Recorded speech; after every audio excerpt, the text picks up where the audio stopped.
سبيل الدموع سبيل مريح تنهدى يا صاحي كي تستريح وبث بالله من الشيطان الرجيم بسم الله الرحمن الرحيم الحمد لله رب العالمين والصلاة والسلام على أشرف المرسلين سيدنا ومولانا محمد صلى الله عليه وسلم وعلى آله وأصحابه أجمعين اللهم افتح علينا بفتوح العارفين حكمتك وانصر علينا خزائن رحمتك برحمتك يا أرحم الراحمين اللهم نور قلوبنا بنور هدايتك كما نورت الأرض بنور شمسك أبدا أبدا اللهم انفعنا بما علمتنا وعلمنا ما ينفعنا وزدنا علما برحمتك يا أرحم الراحمين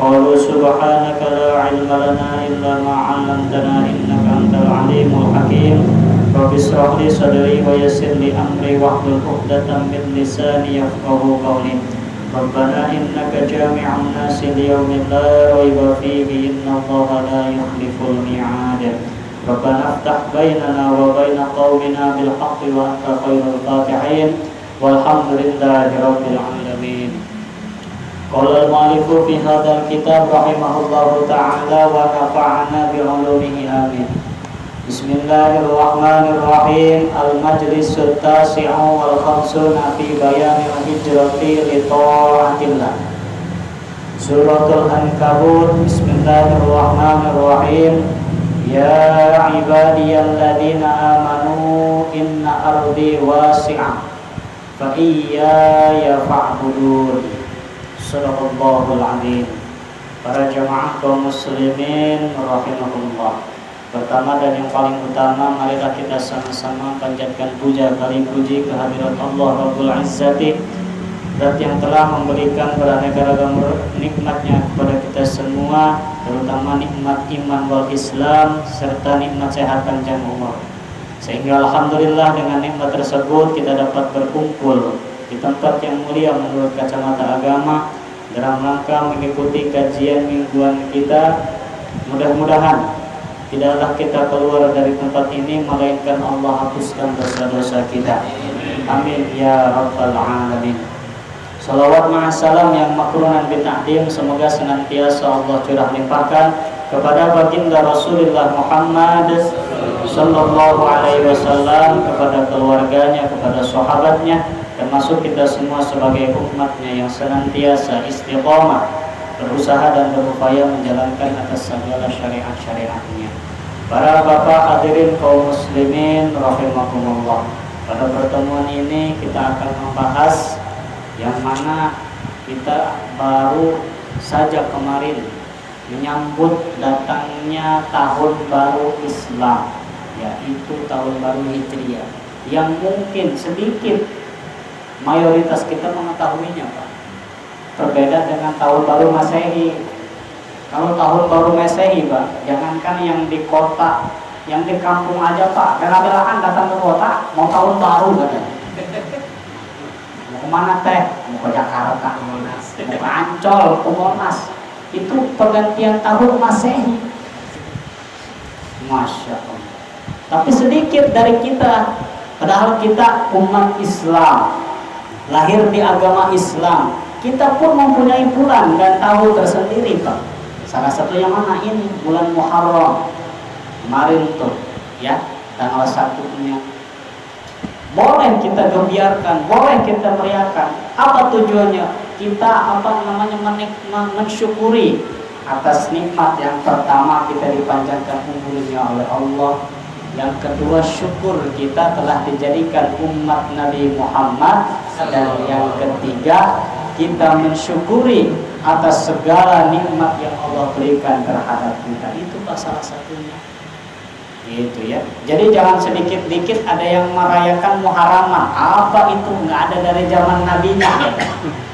Nggak ada dari zaman. Memang tidak ada di zaman Nabi. Adanya mana? Sejarah singkat mengatakan adanya tahun baru Hijriah itu waktu zaman Khalifah Umar bin Khattab, kalau tidak salah. Sebab Umar bin Khattab pada waktu itu menerima surat dari berbagai negara, Pak. Portugis, Inggris, Amerika dan lain sebagainya. Itu memiliki tanggal dan tahun. Pada waktu itu Umar bin Khattab sebagai khalifah bingung. Ini kita belum nemu nih, belum ada kalender ini Islam. Akhirnya bermusyawarah lah dengan khalifah, petinggi-petinggi yang lain.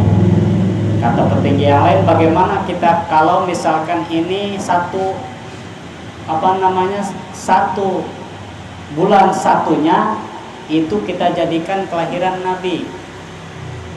Kata yang lain, jangan kelahiran Nabi. Akhirnya di sini sampai disimpulkan. Pada akhirnya disimpulkan bahwa 1 Muharram, 1 Hijriah itu jatuh di mana baginda Rasul hijrah dari kota Mekah ke kota Madinah. Disitulah diambil. Yang mana hijrah di sini. Situlah, Pak. Yang mana ayat, kalau tidak salah saya pernah menjelaskan, wa idh yamkuru bikal ladzina kafaru liyusbituka aw yaqtuluka aw yukhriju wa yamkuruna wa yamkurullah wallahu khairul makirin. Ini asbabun nuzul ayat ini cikal bakal adanya hari besar Islam. Mana? Muharram. Gitu ya. Sebab baginda Rasul, tafsiran daripada ayat ini, Pak, baginda Nabi ingin diancam oleh kaum kafirin pada waktu itu yang dipimpin oleh Abu Jahal. Gitu ya. Yang dipimpin oleh Abu Jahal, diadakan sayembara bahwa siapa yang mampu membunuh Muhammad akan diberikan 100 onta. Masya Allah. 1 ontanya aja kan 2 kali harga kerbau, Pak. Kalau harga kerbau 45 juta, 2 kerbau 80 juta, itu 100 onta. Itu baru 1 onta. Kali 80 juta kali 100. Masya Allah. Atau jangankan pemuda Quraisy dulu, kayaknya bapak-bapak sekarang juga mikir lagi nih. Lumayan nih ya. Gitu kan. Uang aja kan yang dipikiran itu kaum Quraisy pada waktu itu. Nggak peduli siapa yang dibunuh, nggak peduli siapa, tujuannya apa? Hadiah. Akhirnya pemuda-pemuda Quraisy siap, berikanlah pedang satu-satu, Pak. Disayembarakan.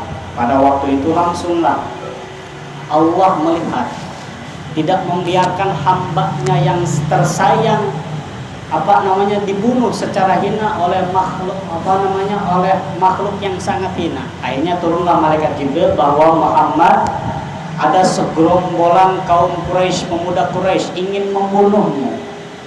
Udah membawa pedang, disayembarain sama si Abu Jahal.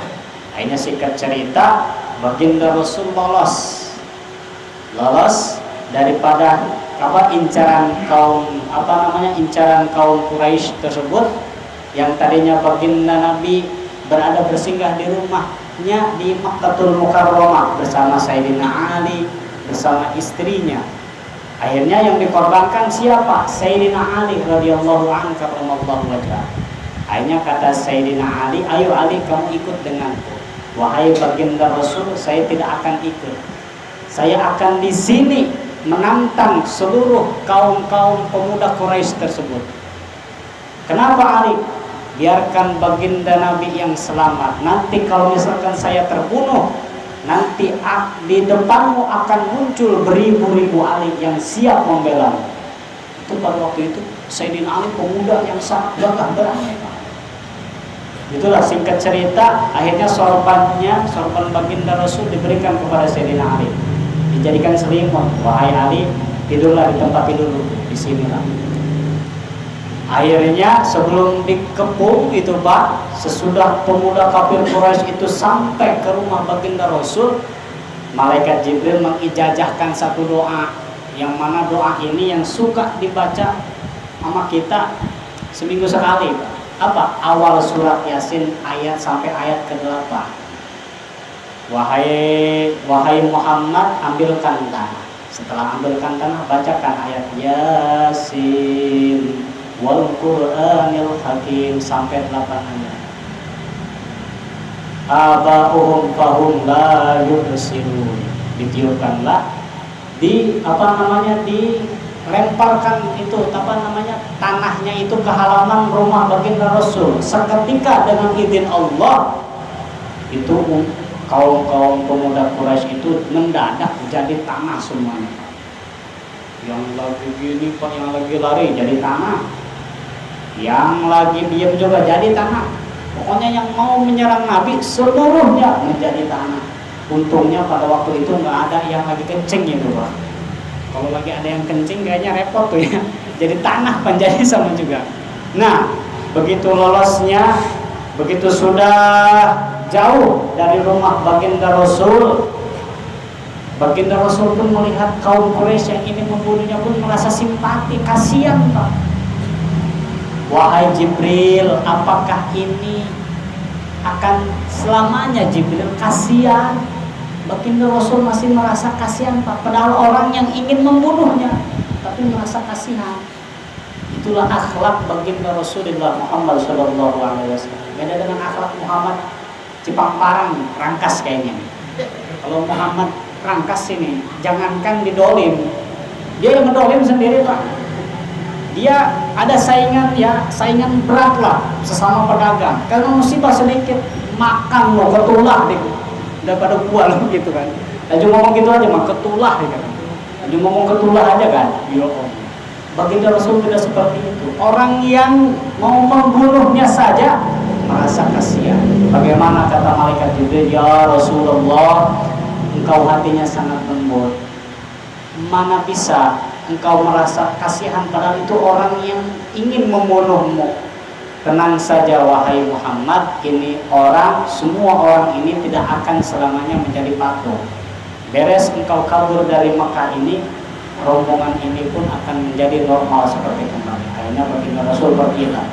Sesudah pergi, kaum ini menjadi normal kembali. Mengepunglah rumah baginda Rasul. Akhirnya kata pemuda, diam semuanya. Itu ada Muhammad lagi tiduran. Akhirnya digerebeklah, yang muncul Ali. Kata Sayyidina Ali, Masya Allah. Hai, mana Muhammad? Tidak ada, ini aku Ali. Akhirnya dikepung, terjadi peperangan. Akhirnya Sayyidina Ali kalah. Satu lawan banyakan Pak. Kalah tapi tidak dibunuh. Karena apa? Incarannya baginda Rasul. Akhirnya Sayyidina Ali kalah dalam peperangan tersebut. Inilah begitu hijrahnya di Makkatul Mukarramah ke Madinatul Munawwarah, sampai diabadikan oleh para sahabat, yaitu dijadikan tanggal tahunnya umat Islam, yaitu Hijriyah. Disitulah asal muasalnya Pak. Yang mana hikmah daripada Hijriyah di sini, yaitu yang pertama minal jahli ilal ilmi, yang tadinya bodoh menjadi berilmu. Memang asbabul nuzulnya di sini, hikmah daripada hijrah. Kita mah zaman sekarang tidak perlu berhijrah Pak, tidak perlu mengikuti Nabi, tidak perlu. Misalkan kita di sini sudah tinggal di DKI Jakarta, Nabi juga dulu dari Mekah ke Madinah, pindah aja lah dari sini ke Banten, dari Banten ke Bandung, dari Bandung ke Jogja. Itu habis waktu Pak. Kenapa mengikuti landasan kecuali kita mempunyai koid yang sangat luar biasa. Jikalau kita tidak meninggalkan satu daerah ini, kita akan terjerumus ke dalam lembah kemaksiatan. Boleh itu Pak kita berhijrah. Mana ayatnya? Ya ibadiyalladzina amanu inna ardi wasi'ah. Wahai hambaku, kata Allah, sesungguhnya bumiku itu sangat luas. Jikalau engkau tidak menemukan orang-orang yang beriman di sekelilingmu, engkau dikelilingi oleh orang-orang yang munafik, oleh orang-orang yang ahli maksiat. Inna ardi wasi'ah. Sesungguhnya bumiku itu sangat luas. Artinya apa? Berhijrahlah. Disuruh berhijrah di sini kalau kita menemukan daerah kita ini semuanya ahli maksiat Pak.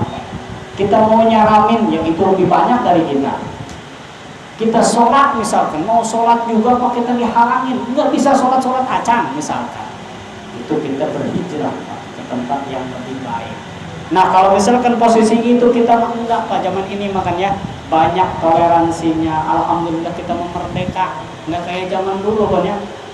Itu sebelum merdeka Indonesia itu adzan aja Pak adzan ini bukan pakai speaker, bukan bebas seperti kita di atas pohon jengkol Pak, bayangkan, pohon kecapi dan lain sebagainya. Gimana Pak? Ngadep ke barat, Allahu Akbar, Allahu Akbar.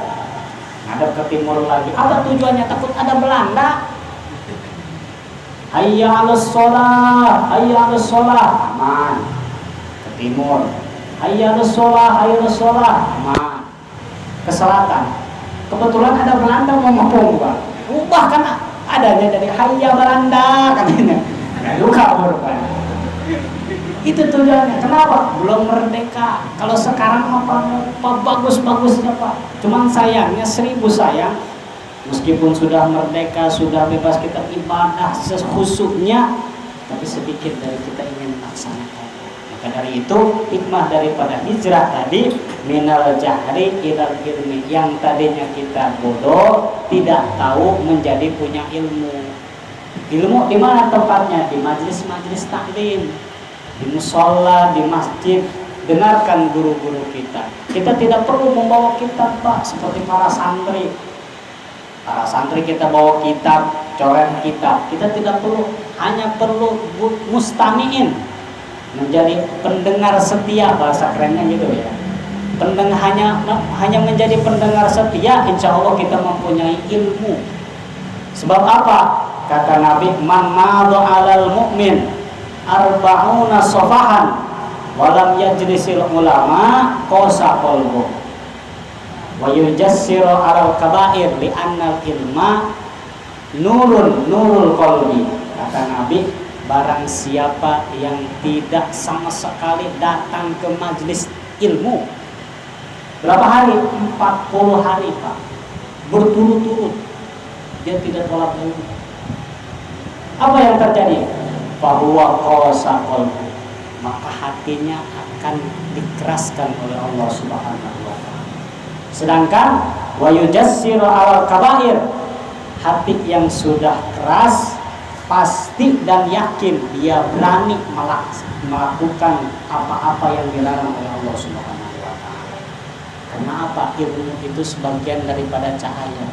Cahaya nur ilmu itu bisa membuat hati kita yang tadinya keras menjadi lembut. Kalau hatinya sudah lembut, insya Allah mempunyai rem-rem tersendiri Pak. Yang ini haram, minggir, ini halal, maju, itu kan kalau punya rem. Kalau tidak punya nur Pak, jangankan yang halal, yang haram atau digeber aja Pak, maju terus katanya. Yang penting apa? Yang penting enak. Ini kadang-kadang kita kan nggak tahu diri Pak. Kalau tidak salah kata Jainuddin MZ tuh kita kepedeannya sangat-sangat kepedean enggak? Apa kepedeannya? Ke majelis taklim jarang, sujud kagak pernah, sama ulama jauh, sama habaib jauh. Giliran diuji dia sohor. Wih, gua lagi diuji nih katanya, gitu ngomongnya. Gua lagi diuji nih sama Allah. Apa kita katakan? Lu ngomong nguji, siapa yang nguji lu? Sekolah juga enggak, ikut ulangan. Mau naik kelas berapa coba? Itu orang yang kepedean. Nah, jadi kembali, minal jahli ilal ilmi, yang tadinya tidak tahu menjadi tahu. Yang tadinya kan kita ini nggak tahu kalau misalkan ini bulan Muharram ini emang bulan yang dimuliakan oleh Allah Subhanahu wa ta'ala. Keluar daripada ini, selesai ini kita tahu bahwa Muharram itu sebagian bulan yang dimuliakan oleh Allah Subhanahu wa ta'ala. Bahwa kata Allah Subhanahu wa ta'ala, dia katakan di dalam Al-Qur'an, inna iddatash syuhur indallahi isnata asyara syahra. Bahwa Allah Subhanahu wa ta'ala menciptakan bulan-bulan yang sangat mulia ini, yaitu 12 bulan, yang mana minha arba'atu hurum.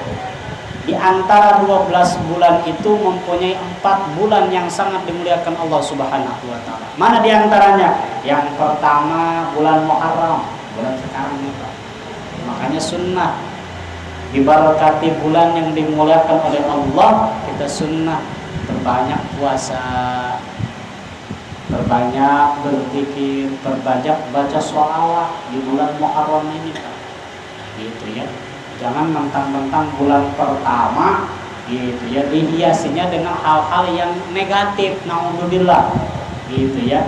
Nah, jadi isilah hari-hari kita tadi dengan apa namanya? Dengan zikir, dengan dengan banyak puasa. Itulah. Yang kedua yaitu bulan Rajab.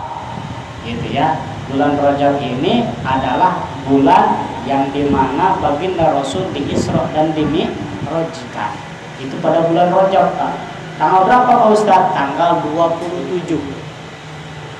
Gitu ya. Yang ketiga yaitu bulan haji kemarin. Orang Indonesia bahkan seluruh dunia berbondong-bondong ke Saudi Arabia, ke Makkahul Mukarramah untuk menggugurkan kewajibannya sebagai umat Islam, yaitu munggah haji. Gitu ya. Yang keempat yaitu bulan Dzulqa'dah. Apa bulan Dzulqa'dah? Yaitu bulan Silih Sawal, kata bahasa Polonnya gitu ya. Silih Sawal, bulan Apit. Gitu ya. Coba kita lihat dari pertama. Pertama kita mempunyai bulan yaitu bulan Muharram. Yang kedua yaitu bulan Safar. Gitu ya. Bukan Safar. Kalau Safar itu bahasa kampung gitu. Awas kalau orang yang lahir di bulan Safar itu takut sasapareun gitu ya. Sasapareun. Safar. Yang ketiga yaitu Rabiul Awwal. Kaprah galib kita itu menyebutkan bulan mulut, Pak. Mulut. Kalau orang Jakarta sih suka nyebutnya bulan Maulid ya, Pak ya. Maulid, mulut sama aja, artinya dilahirkan. Siapa yang dilahirkan? Baginda Rasulullah Muhammad Sallallahu Alaihi Wasallam. Baginda Rasul lahir di bulan Rabiul Awwal, gitu ya, pada hari Senin. Yang mana hari Senin itu yaitu jamnya itu jam fajar sebelum subuh. Gelap gulita, Pak, sangat luar biasa gelapnya. Akhirnya lahir baginda Rasul yang tadinya minal dhilli ilan nur, minan nur ilal dhulumah. Yang tadinya cuaca fenomena alam yang sangat gelap tiba-tiba menjadi terang. Bahkan tidak sedikit kaum Quraisy Mekah mengatakan hada ja'al kiamat. Oh, udah datang kiamat. Siapa yang nggak percaya, Pak? 2:30 mendadak terang semua, Pak. Jangankan satu Mekah, satu dunia, Pak. Kita juga mungkin kaget, Pak. 2:30 udah terang, kan kaget, gitu ya. Akhirnya sesudah itu Abi Hurairah radhiyallahu an penasaran dari mana asalnya datang cahaya ini. Diikutilah cahaya tersebut. Akhirnya cahaya itu ada di buminya Siti Aminah. Dilihatlah baik baginda Rasul sedang dikelilingi oleh bulan dan matahari, Pak. Wajah baginda Rasul sedang dikelilingi oleh bulan dan matahari. Makanya di situ dikatakan anta syamsul, anta badrun, anta nurun fauqa nurin. Disinilah, Pak. Beda dengan kita, Pak, yang lahirnya tengah malam, kadang-kadang yang tadinya terang mati lampu jadi gelap, Pak. Gitu ya, nggak bisa nyelamatin kan gitu, mah.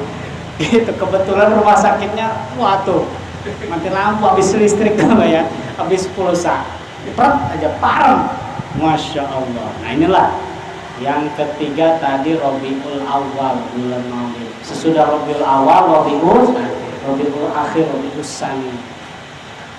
Sudah Rabiul Tsani, Jumadil Awal, Jumadil Tsani, terus kesananya yaitu Rajab. Ngariung deh beta orangnya. Udah mulut kesalang 2 bulan Rajab. Sudah bulan Rajab yaitu bulan Sya'ban. Allahumma barik lana fi Rajab wa Sya'ban. Karena bulan Sya'ban bukan bulan Rawah, Pak ya. Sebab diajarinya oleh Nabi bukan warwaha wasyabana gitu ya.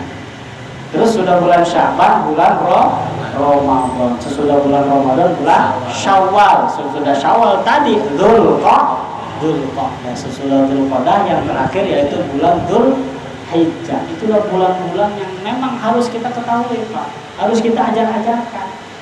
Jangan kadang-kadang tidak kita ajarin juga anak-anak kita udah tahu si Januari, si Februari sudah tahu itu mah. Si Maret, si Juni, Juli udah tahu pasti itu mah. Nggak diajarin nama kita juga pasti tahu dengan sendirinya, Pak. Ini yang penting kita ketahui, Pak. Bulan yang 12 kita juga mempunyai bulan tersendiri. Gitu ya. Kalau tidak salah, bulan-bulan tersebut masuknya ke Indonesia pada Kesultanan Hasanuddin Banten. Kalau tidak salah, riwayat daripada Abuya Uci Siromo. Jadi pada waktu itu Indonesia termasuk Banten sedang dijajahnya, Pak. Oleh siapa? Oleh kaum Portugis. Kaum Portugis membawa adatnya, Pak, kebiasaannya, kalendernya. Apa itu, Pak? Januari, Februari, Maret sampai Desember, gitu ya, dibawakan. Akhirnya pada waktu itu penguasa Portugis berbincang dengan Sultan Hasanuddin Banten. Sedang berbincangnya, mau dihapuskan bulan Muharram, mau dihapuskan tahun Hijriah, kata Sultan jangan. Kalau mau sampai menghapuskan jangan. Kita boleh menerima uang tahun yang itu, tapi jangan menghapus yang ini. Hanya disimpulkan oleh Sultan Hasanuddin Banten, udah. Kalau misalkan mau maksa itu tanggal yang itu dimasukkan ke dalam sini, boleh. Tanggal kita jangan dihilangkan.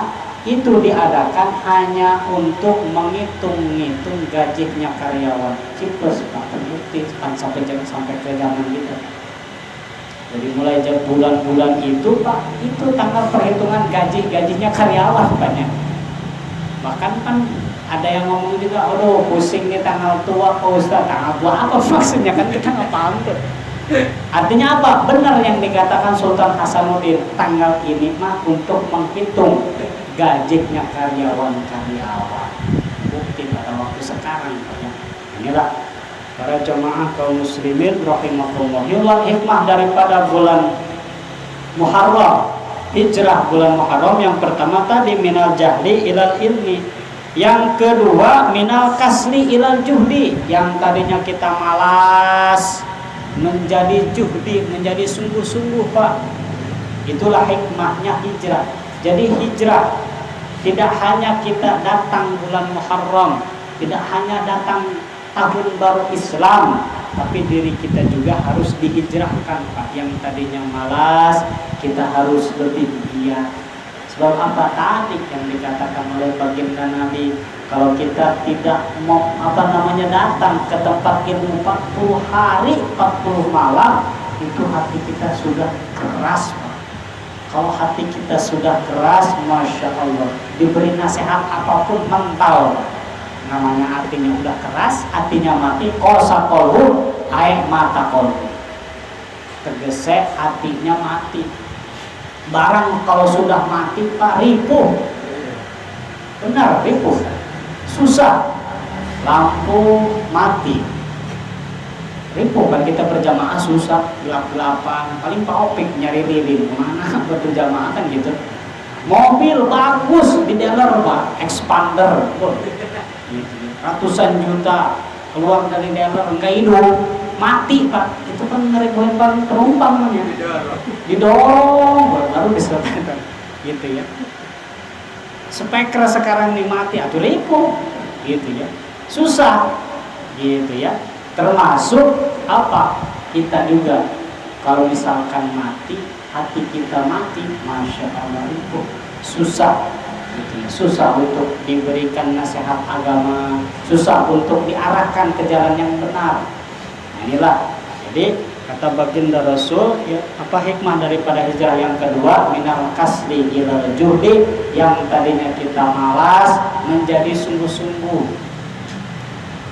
Kalau misalkan sekarang kita hanya mampu berjamaah hanya maghrib, Pak, hanya sholat maghrib doang, hanya mampu. Hikmah daripada hijrah, hikmah daripada Muharram, tambah, Pak, ke sholat isya berjamaah. Udah bisa, maghrib isya udah bisa, tambah lagi subuh. Itu, Pak, yang paling susah pada subuh, Pak, kadang-kadang. Makanya sampai ada fikih itu dikatakan adzan awal. Sudah harus dikatakan adzan awal. Adzan awal itu jangan mepet-mepet waktu subuh, Pak. Sebab apa? Adzan awal itu tidak pakai as-sholatu khairum minan naum. Adzan biasa aja, cuman jangan mepet-mepet waktu subuh. Kalau waktu subuh misalkan jam 4.30 katakan, itu adzan itu jam 3.30. Adzan awal. Apa tujuannya? Untuk membangunkan orang. Gitu ya. Cuman biasa adanya, jangan kayak ada yang kebakaran, Allahu Akbar, Allahu Akbar. Nanti yang bangun juga memang, yang tidur juga memang bangun, cuma protes, ini ada apa ini? Gitu ya. Nah, inilah yang dikatakan adzan awal. Kalau misalkan kita sudah mampu, tadi berjamaah sholat maghrib sudah mampu, berjamaah sholat isya sudah mampu, berjamaah sholat subuh sudah mampu, terus tingkatkan lagi sampai sholat duhur, sholat asar. Nah, itulah yang disebut dengan zuhdi, ada peningkatan hikmah. Jangan yang tadinya sudah benar berjamaah rajin 5 waktu, datang bulan Muharram maghribnya nggak ada. Eos, dengan alasan apa? Capek, baru pulang kerja, masya Allah. Gitu ya. Terus sudah maghrib lewat, ada lagi isya. Eos, alah Pak Ustadz, di rumah juga sama. Di rumah juga sama, Allahu Akbar. Di musola sama, dengan itu alasan. Subuh lewat sama, nggak berjamaah subuh dengan alasan kesiangan, gara-gara semalam berjamaah, gara-gara semalam begadang. Gitu ya. Nah, inilah belum minal kasli ila minaz zuhdi, minal kasli ila zuhdi, belum zuhud. Jadi hikmah daripada Muharram, tinggalkan rasa malas kita, perbanyak amalan berjamaah kita, perbanyak ilmu yang kita yang kita manfaatkan. Terus yang ketiga yaitu mana di sini dikatakan Allah Subhanahu wa taala pun berfirman, "Aidza lam tashalil lakum ibadi fi baladi wa lam yatayassar lakum idharu dinikum fahajiru ila haitsu yatamasyalakum dzalik." Jadi tafsiran daripada ya ibadiyalladzina amanu itu apabila kita melihat tidak gampang untuk seorang hamba hidup dalam satu daerah, hidup dalam satu kampung, jikalau di kampung itu idharu dinikum, jadi melihat kejelasan maksiat di depan kita, itu harus hijrah. Nah, kalau misalkan untuk zaman sekarang itu sudah tidak perlu, Pak. Cukup dengan seperti ini. Banyak ulama yang berpendapat jikalau di daerah kita ada kemaksiatan, katakan, mohon maaf, misalkan ada yang mabuk di daerah kita, itu cukup, kita udah jangan hijrah, Pak. Jangan dia yang mabuk, kita yang pindah, nggak usah gitu, Pak. Cukup, jangan kita tidak ridho akan kelakuan hamba tersebut. Cukup, Pak. Contoh lain, misalkan daerah kita ada yang nangkap dangdutan, gitu ya, ada yang nangkap dangdutan. Cukup hati kita tidak ridho, mau kita pergi dari situ, mau kita enggak, itu udah termasuk yang diperintahkan Allah Subhanahu wa taala.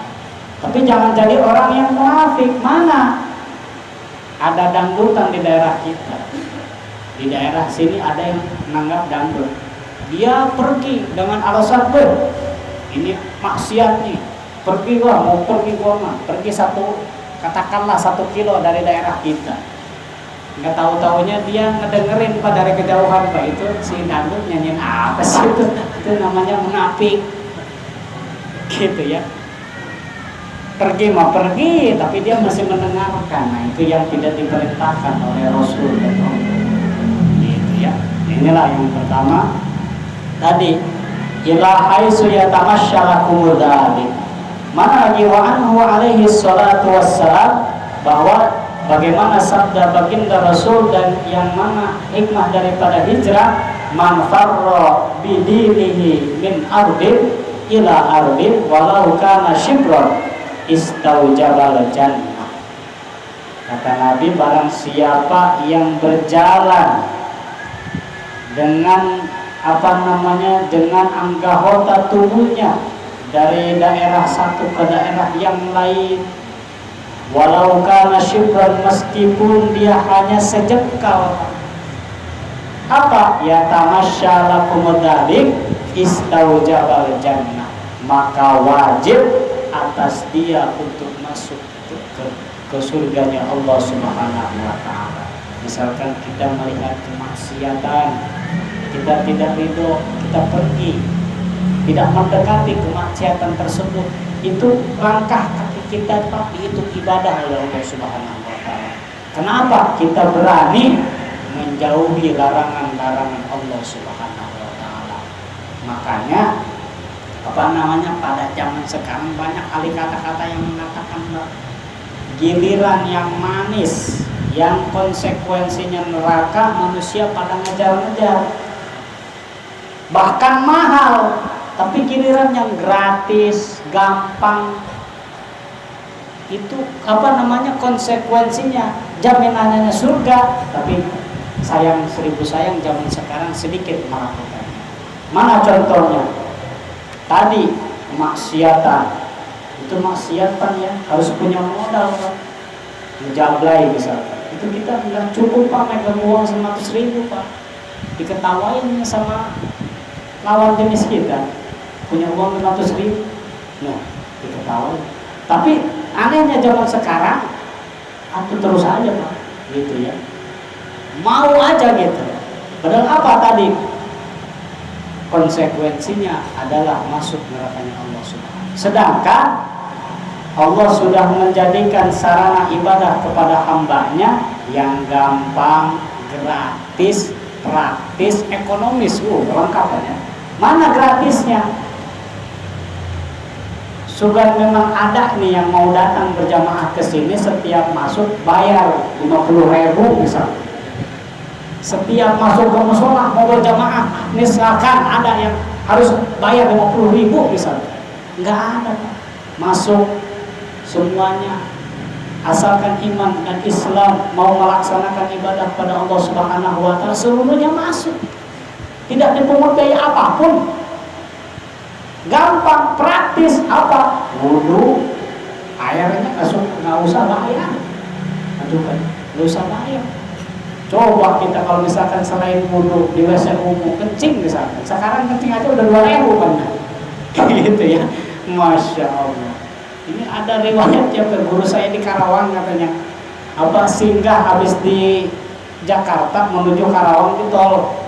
Itu di tol itu katanya mau, kalau katanya BAB Pak, mau BAB, dan di satu tol itu keluarnya ada yang ngejaga, nggak biasanya. Biasanya kan gratis itu membayar. Akhirnya nyolong aja. Kata penjaganya, Kak Haji pelit, katanya gitu. Akhirnya kan kata guru saya, ya Allah, emang kenapa? Jangan, emang bayar Kak Haji. Saya kan cuma ini kan punya tol, ini punya pemerintah, kok bayar? Kan saya yang ngejaganya Kak Haji. Berapa emang? 3.000 Kak Haji, katanya. 3.000, masya Allah. Dikasih uang gede dia nggak ada katanya. Dikasih 5.000, kembali udah sini. Saya juga baru ada juga Kak Haji. Akhirnya guru saya frustasi, nggak ada kembali, daripada 2.000 nggak dipulangin, masuk lagi aja katanya kencing gitu. Gitu ya. Nah udah, nah itulah. Jadi dengan kata lain, hijrah daripada di sini, jadi kita diniatkan ketika melihat kemaksiatan, kita diniatkan tidak ridho, kita menjauhi larangan Allah Subhanahu wa taala. Mana lagi? Walladzina amanu wa amilus solihati lanubawwi'annahum minal jannati ghurafa. Jadi kata Allah di ayat yang seterusnya, dan orang-orang yang beriman mengamalkan amalan-amalan soleh, lanubawwi'annahum, maka sungguh dia akan datang, akan dimasukkan oleh Allah Subhanahu wa taala kemana? Minal jannah ghurafa, ke dalam surga, yang mana di dalam surga itu ada yang dinamakan dengan ghurafa. Apa ghurafa? Ghurafa itu kamar.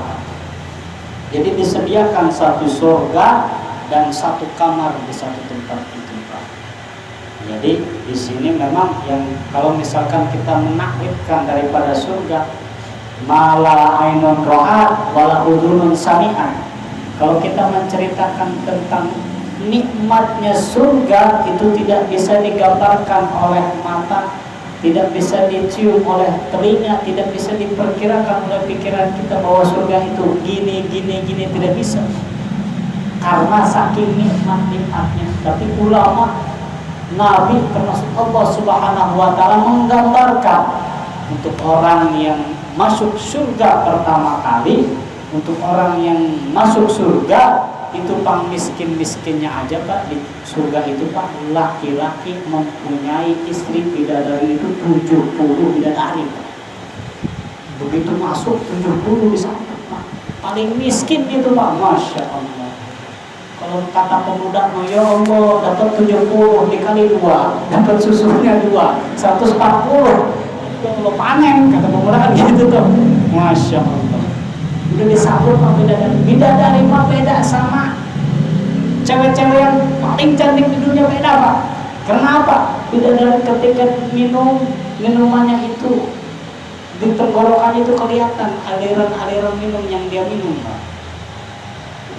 Apa namanya, ludahnya, jikalau ludah bidadari itu diludahkan ke air laut, ke air sungai di sini, itu niscaya orang-orang sini nggak usah kalau misalkan nyayur, ngesop, nggak usah pakai penyedap bumbu Pak. Cukup dengan ngambil air sungai yang diludahkan oleh bidadari itu udah sedap Pak. Karena saking wangi-wanginya Pak. Beda dengan yang kita Pak di rumah. Punya kita mah ya Allah, jangankan siang-siang mah Masya Allah 2:30 malam coba kan kita cium aja sendiri gitu ya. Gimana rasanya Pak? Masya Allah. Kelangkang bidadari Pak. Jadinya ketika ke alam dunia itu seluruh dunia terang Pak. Itulah salah satu keistimewaan hurum mahsurah. Jadi keistimewaan ciptaan Allah yang disebut dengan bidadari. Inilah yang disediakan untuk umat baginda Rasul, yang disediakan untuk umat muslim yang taat di alam dunianya, yang dimasukkan ke alam surganya Allah Subhanahu wa taala, akan diberikan jaminan 70 bidadari. Itu paling miskin. Terus kemana lagi? Diberikan jannatun tajri min tahtihal anhar. Diberikan dua dunia, itu satu surga nih seperti 2 dunia Pak. Dunia kita mempunyai kita Pak. Gitu ya. Tadi mempunyai ghurafah, kamar-kamar tersendiri, dan mempunyai gedung-gedungnya Pak. Makanya alangkah sangat malu dan berontok, malu lah ya, ketika pengisi surga melihat salah satu koleksi yang ia dapatkan, amalan-amalan soleh waktu ia dapatkan di alam dunia itu kurang 1. Kalau tidak salah ada riwayat yang mengatakan seorang mukmin ahli ibadah luar biasa Pak, tapi memang ditakdirkan oleh Allah fakir, miskin. Dia mempunyai keluarga, tapi ibadahnya luar biasa. Kalah ibadah-ibadahnya orang-orang seperti pada umumnya. Akhirnya istrinya pertama nganggur, Pak. Akang, neng mau udah gak kuat ini hidup kayak gini. Kita nemu makan pagi sore enggak, nemu makan sore pagi enggak. Neng udah gak kuat Akang. Akhirnya kan yang namanya suami merasa kasihan Pak. Akhirnya bermintalah di satu malam pada Allah, ya Allah, tunjukkanlah amalan-amalanku selama ini, berikanlah amalan-amalanku selama ini pada waktu ini ya Allah. Akhirnya dengan izin Allah, ini sejadah yang tadinya diamparkan untuk sholat malamnya itu dibukakan. Karena ada pengundang-undang, wahai hamba Allah, lihatlah bahwa sejadahnya. Akhirnya setelah dilihat ada emas, tidak besar Pak, segede jempol. Tidak besar, hanya sebesar jempol. Akhirnya sangat luar biasa kan ya, senang luar biasa. Akhirnya cerita kepada istrinya, Neng, alhamdulillah, kayaknya Allah mengijabah doa Akang. ini akan dikasih emas ini kayak gini. Istri dan suaminya sudah nggak sabar mau nemu hari esok ngejual ke toko emas. Kalau di Rangkas masih aneh kali ya. Kalau di sini mah Bintang Baru kali gitu ya. Datanglah ke satu toko emas, datanglah kok kalau bisa ya. Kang, ini saya mau ngejual emas. Akhirnya bagaimana Kang kalau tukang emas? Waduh, ini mau dijual semana semuanya? Iya semuanya. Bagaimana kata si tukang emas? Saya tidak sanggup untuk membeli satu emas ini. Karena kalau misalkan kamu motong saja kecil ini emas daripada yang kamu punya, baru saya bisa beli. Harta yang saya punya baru saya bisa lunaskan. Saking mahal-mahalnya emas dari surga, hanya bongkahan kecil. Akhirnya bingung, Pak. Nggak ada yang mau beli. Nggak ada yang mau beli toko emas. Akhirnya nganggur. Bagaimana nih? Nggak ada yang mau beli. Emasnya kemahalan ini katanya. Nggak ada yang sanggup beli. Hanya tidurlah sepasang suami istri ini. Si suami bermimpi bahwa dia telah dimasukkan surga oleh Allah Subhanahu Wa Taala. Melihat kata malaikat, inilah gedung rumah dan istrimu dan anak-anakmu tinggallah di sini. Akhirnya sesudah menikmati itu, pada satu waktu dia melihat tiang satu itu hilang. Si hamba itu bertanya, wahai malaikat, ini rumah bagus, gedung sangat luar biasa, saya menerima nikmat Allah. Tapi kok ini yang tadi tiang ini kok kurang satu? Bagaimana kata malaikat? Ada pengundang-undang dari Allah, wahai hambaku, inilah yang engkau minta waktu di alam dunia. Amalan-amalanmu selama ini yang tadinya amalanmu ini sudah sempurna menjadi di alam dunia, tapi engkau memaksakan amalan-amalanmu untuk diberikan di alam dunia pada aura pada waktu hari itu. Akhirnya tiang itu digantikan oleh emas. Akhirnya si pria itu bangun dari mimpinya, Pak, minta ampun kepada Allah, minta kepada istrinya pun, ya Allah, Neng, ini kita diberikan emas segede gini, orangnya itu di surga, tiang kita diambil sama malaikat satu. Alangkah malunya kita kalau tiang ini hilang satu.